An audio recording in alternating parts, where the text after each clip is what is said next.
So, I meant for this guide to come out a little bit earlier, but I've had some things going on in the background, so this video wasn't able to come out when I got Plaguebringer to level 45.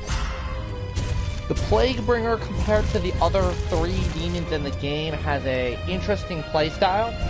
She is unfortunately the weakest of the 4, because while her gameplay mechanic is fun to play around, it isn't as strong as the others. Whereas the Puppeteer's strength is in its ability to possess and 1v1 pretty much anybody with its high single target damage. The Necromancer's ability to swarm a load of just absolute legion of units onto the field and give them all a decent damage buff. And the Warlord's late game ability, where she can just wear down survivors and eventually overwhelm them with the high damage and the high health pool of her units. Plaguebringer has none of these benefits. Plaguebringer is individually a strong character. She plays a very unique gimmick involving energy compared to other characters. So it makes sense to break down her kit based off of their powers. Starting with your basic unit, the basic units do not have a cooldown on their powers. They cost infernal energy. Their energy increases per use. They have the Vicious Circle, which is just a spin attack that hits twice, and they have a double Pierce, which is similar to the Necromancer Basics Pierce, but it has a longer distance and a shorter activation time. None of these abilities do a lot of damage, and their basic attacks don't do a lot of damage. The trade-off is that all of their specials inflict a status condition called Blight, and all of their melee attacks, besides their abilities, gain you infernal energy when you get hit with them. The Pit Deadeye, the melee version of the Demi-Elgos for Hunter. So the Pit Deadeye is 70% resistant to melee attacks. When they die, there's this puddle that forms on the ground that prevents survivors from running or dodging through it. It slows their walking speed to a crawl. There's not a very good indicator on the ground where that is. I do wish that was something on the survivor side. These guys are designed to be killed with guns. Warriors or the blacksmith are going to have hell trying to kill these guys. And they have the same mechanics as well. Low damage, although these guys have insanely high health pool compared to the basics. Basics are some of the squishiest units in the game, right up there with Puppeteer basics. They're 1-2 for squishiest unit. Pit Deadite, if you're using guns, the Pit Deadite is nothing. If you use melee, it's one of the tankiest enemies in the game. It can take you longer to kill a Pit Deadite than it can to kill a full boss unit. Now again, same thing. Light and heavy attack melees inflict little damage, but they regen you energy. And your 2 special abilities both grant the Blight status condition. You have the Corrosive Blast, where you charge forward and explode, where you disappear a little bit at the end of the explosion. And enemies hit by the burst take damage, and they get infected by Blight. And then you have a Splatter move, which is a ground stomp that splashes them with Blight and health. Now, these are your 2 basic units. In addition to this, you also have your boss, the Witch herself. So the Plaguebringer is commonly called the Witch. The Witch is an interesting boss to go up against. Both of her basic attacks are ranged projectiles that she has to aim, which means she's a ranged boss, more so than Elagos. As a trade-off, her health is abysmal. Her damage is also abysmal. But, like her basic units, the light and heavy attacks regenerate your energy, and your 3 special moves that you have consume energy, no cooldown. You have the Potion Pitcher, where you throw 2 potions. What happens depends on what unit you hit. If you hit a survivor, they get hit with Blight, and they take 33% more shield and balance bar damage. If you hit an evil unit with it, it becomes immune to balance bar damage. And you'll notice the balance bar is a theme with her. You have your Primal Scream, which is the only ability out of any of the units that does not inflict blight. It's just a stun move. It inflicts a little bit of damage, and it increases fear and a little bit of health damage. It's pretty good, but the range on it is very short. And then you have your Sickness spell. This is just your grab maneuver, like a titty grab or a force choke. It can't be dodged. You have to attack her, and if you hit, it gives you blood. It's one of the worst grabs in the game, to be honest. But the Scream and the pitch are more than make up for it. She has a revive mechanic. If she dies due to health, she raises with low health. She has about 50% of her health, but she's immune to balance bar damage, and she has no energy costs on any of her other abilities. So she's a very high energy-based killer, no cooldowns. All of her units are low damage, most of her units are low health, but they regenerate that energy. This makes her playstyle very unique compared to the other killers in the game, where energy isn't your primary goal. Your primary goal with other units is just to try and fill up your energy bar once, place your portals, manage your possession properly, and try and kill the survivors. She can survive with one portal much longer than other demons can. Now, for her special power is the Wicked Brew. It's a relatively weak power compared to the rest because it is one of the only non-damage buff abilities. Basically, you drop a cauldron on the ground. Survivors in that cauldron receive less healing. This can actually come in pretty significant. Evil units within the cauldron take 33% reduced balance bar damage, and they have a reduced infernal energy cost. The main reason why the cauldron is so important is because the cauldron is a physical object that can block locations. If you can drop this in the center of a point, it will cover pretty much the whole point, although the survivors can smash it and destroy it. But if you put it in something like a doorway, the survivors can't get through it until they smash into it. So there are places on the map where this ability becomes really evil because you can lock them in where they have no choice but to break it. Her passives are interesting because they increase her variation that she has. She's not just a one-type killer like the Warlord or the Puppeteer, where all of their passives just level up their power.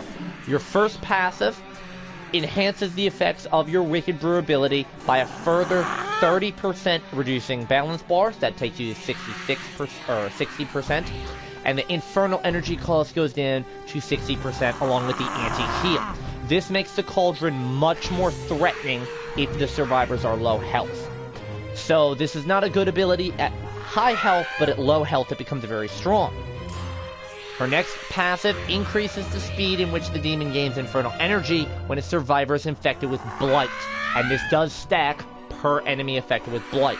Essentially, any of your regeneration abilities on energy get boosted based off of having an active blight condition, which we're going to talk about in the blight build discussion. Last up is Toil and Trouble. This is your last ability that you unlock as a passive ability. This increases the cauldron's health by an additional 2,500, and the possession cost of units inside of it is reduced by 30%, helping you maintain your energy. Now, unlike other demons in the game, she has one of the best skill trees in the game, even though it seems a bit odd. See, you get 44 points to spend in your main trees, and you only get 1 point that you can spend on the last tree, meaning you have a lot more flexibility in your builds. Also, all of her builds are built around a specific enemy in mind. You have a basic tree, an elite tree, and a boss tree. So if you want to dedicate all of your points into making one super build, she's the easiest character in the game to do it. However, how you want to build your trees is different. Now, obviously, what you want to look at is builds for every character. So we'll examine this shortly.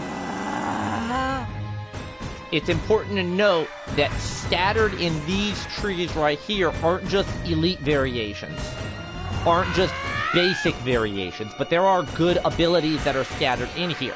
So the easiest way to figure out how you should build your tree, if you're doing for more of a flex build, the type of build I like to run, is to look at these in this block right here and say, do I need any of these abilities? So, as an example, for my build, which is a kind of a flex-based build, I want combat fatigue, so I know I need to build this tree. Possession extension is alright, but I don't need it. The fatal splatter is pretty terrible, so I don't want to build into that really. So I could skip this if I need to. Relentless Evil, it's not 30%, it's only 20%, so I don't want to build into that. Grave Illness is pretty good, I do want to build into that. So I'm probably going to build into this part of the tree. Same thing in the beginning part of the tree. Both of your 2 trees that you have here all build into heavy damage for each category. So if you do want to build all 3 trees like I do, you can sit here and look and say, okay, this build right here, I don't want. I'll just build this tree exclusively to save you some points. For the build for each basic unit, you have to have some general maintenance as well. Let's start with your basic unit build.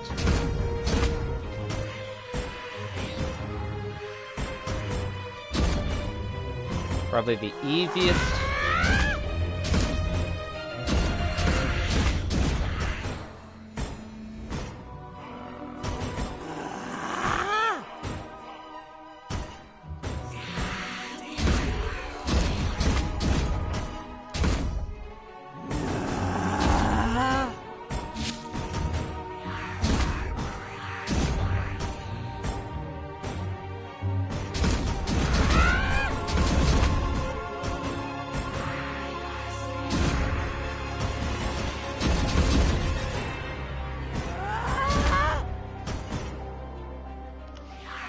I think the balance bar is worth it on the basic build.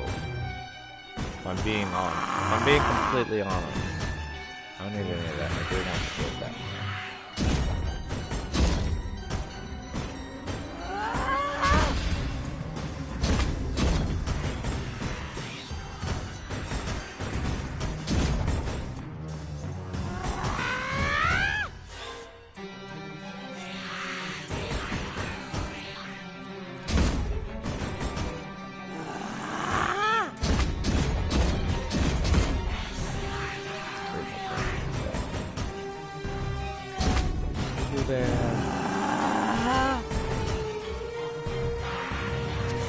Not worth it at 10%. I guess I'll throw 1 into there.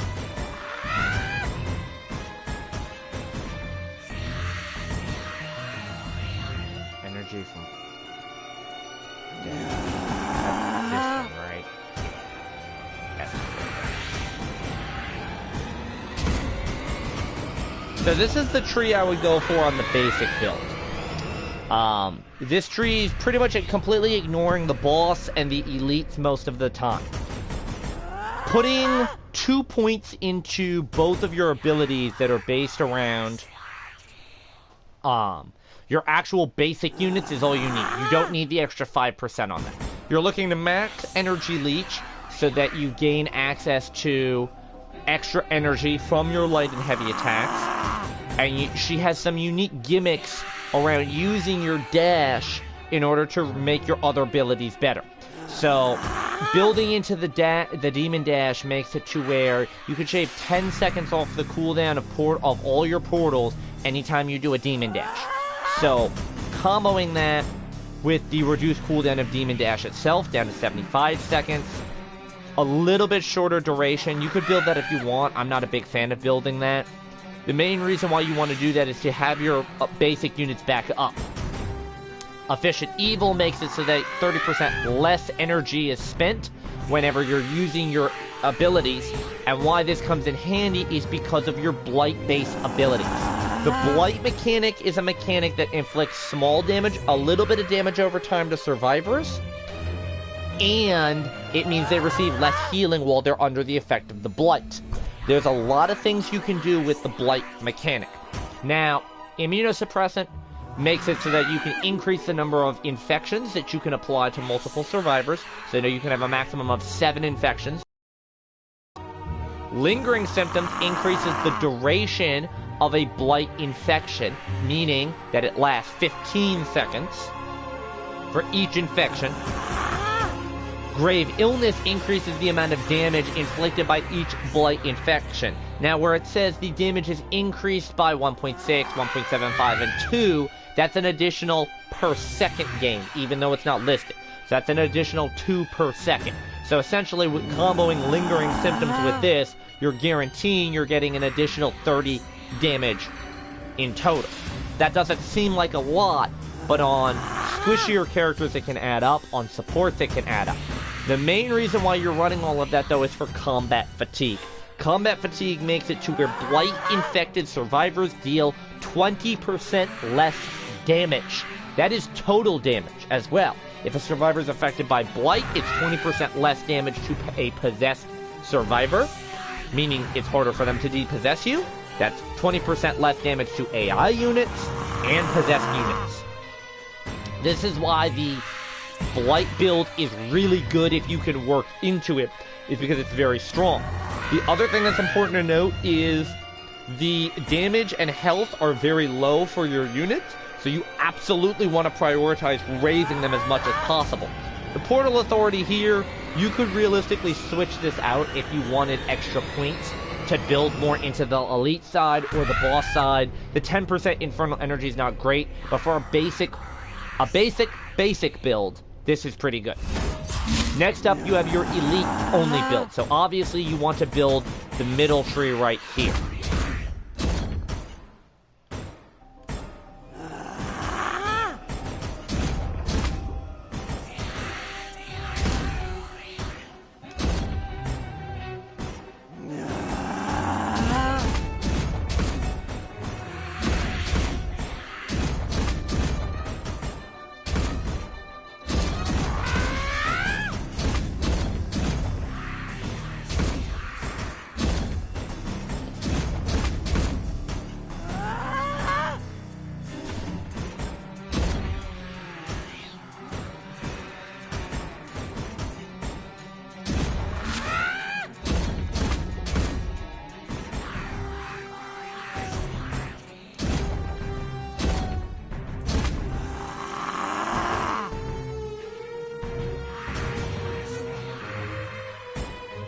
How I want to build this.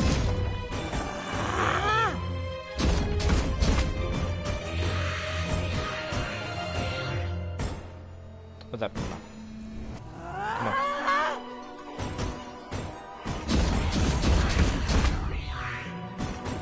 This is probably how I would build the elite tree.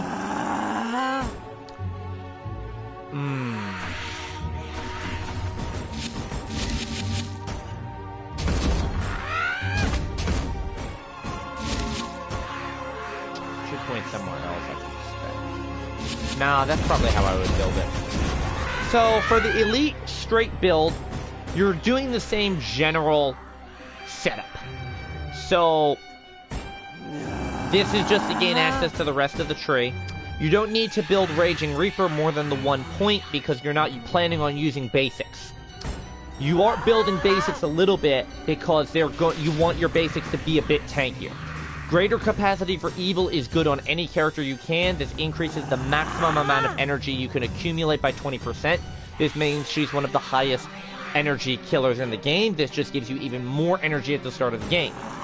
Building the extra damage into the basic units, more so than just the 1 filler point, is mainly because of the fact that you're going to have more basic units in play than elites, even when you're summoning primarily elites. So it's better to have a little bit of extra damage. Same thing with the extra health. It's better to have that extra health there. Quick Charge Demonic Dash is only your filler for combat fatigue, like we mentioned before. Same thing, you're running the same build on this part of the tree. I'm not building into boss because I'm not primarily going to be using boss as much as other categories. Thought about maybe running Relentless Evil, but it's really not worth it unless it's at 30%. Your only real toss-up is the remaining points that you need to spend in order to get access to Efficient Evil Elite. Now, technically, you could just skip this altogether. But if you're making an elite-based build, there's no point in not running it. For your elite builds, if you notice, I'm not really building into the damage dealt on any of their primary abilities because the damage that these abilities deal is very low. Most of the damage that you're going to deal is in just clawing away at survivors because of how hard you are to kill as an elite. A boss-focused build is going to be much more different than the other few builds that we've covered.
I'll leave that where that's at.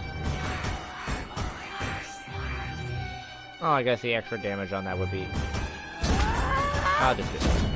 A straight boss-focused build, you're running your same core setup. So this is just a filler, this is just a filler, this gives you the bonus energy, extra damage for your AI unit, extra health for your AI units. Filler, combat fatigue, one of the best abilities in the game. Extra energy from your basics and elites, and also your boss unit. Head start, starting with extra energy. Filler, extra damage for AI, extra health for AI. For your boss tree, immunosuppressant, Grandmaster Dash, fairly basic points to spread out. Lingering symptoms for the extra duration. This stacks well with combat fatigue. Heavy damage boss, making it so that your boss does more damage. Extra health for the boss. This is significant for your res, plus efficient evil.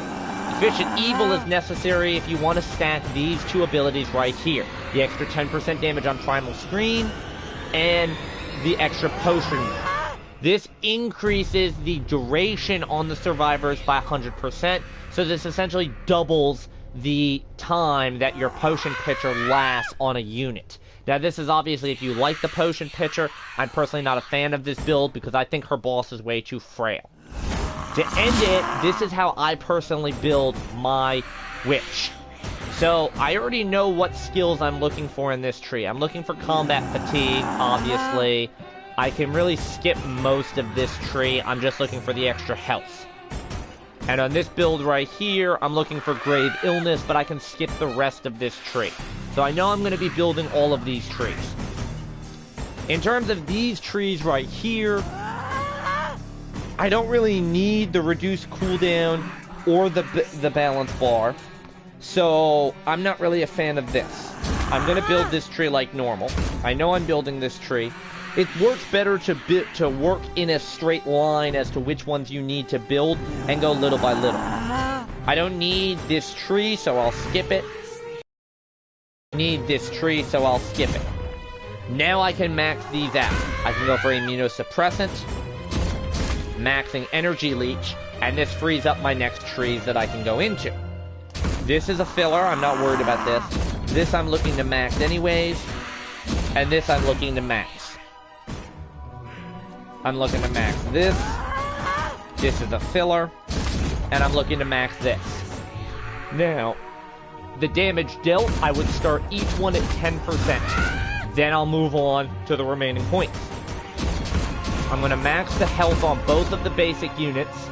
I'm not really going to pay too much attention to the boss right now. I'll come back to that one later.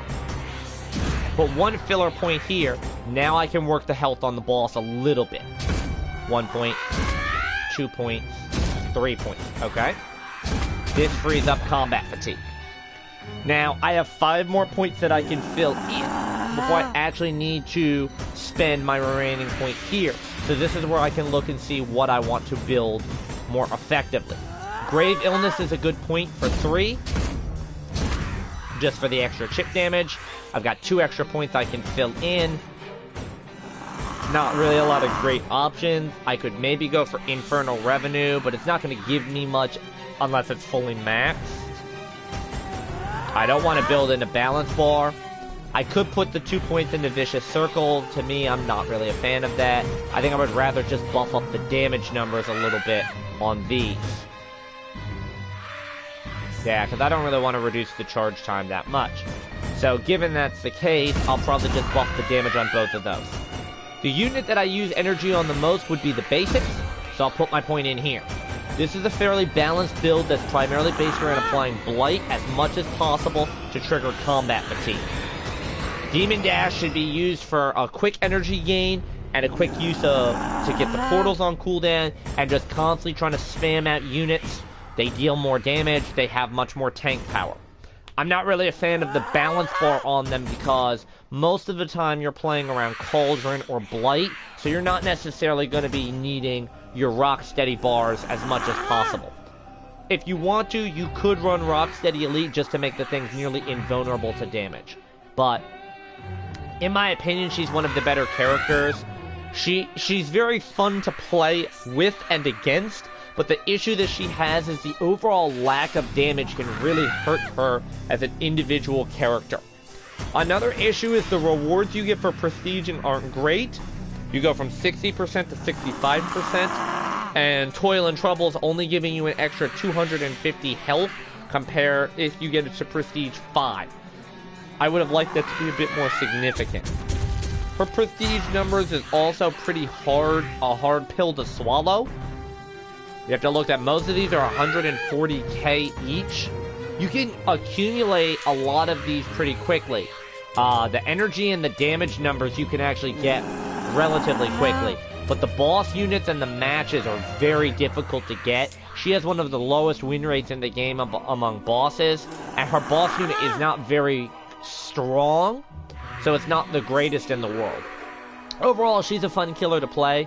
I would recommend that you put a lot of points into her first before you start playing her. In my opinion, I think that Blight build is the best build, so I would hold off until level 30 when you get access to Blight Booster before you actually start putting some serious time into her.